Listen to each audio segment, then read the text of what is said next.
How to use promo code on Ticketmaster. Welcome to our tutorial on using promo codes on Ticketmaster. Ticketmaster offers a variety of discounts and promotions through promo codes, allowing you to save some money on your ticket, purchases and sales. In this guide, we'll show you how to apply promo codes for your Ticketmaster orders and you can enjoy your savings on your favorite event. For this, open your default web browser on your computer or mobile device. In the search bar, type Ticketmaster promo code and hit enter. Tap on the official link provided by Ticketmaster titled, "How do I use promo codes?" Once on the Ticketmaster website, you can sign in to your account, create a new one if you haven't already created, and select the event that you wish to attend, and proceed to ticket selection page. On the checkout page, you'll find an option to add credits or promo codes.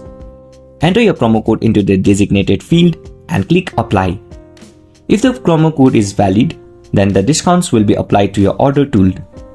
And that's it. You've successfully logged in and used promo code on Ticketmaster to save your money on ticket purchase.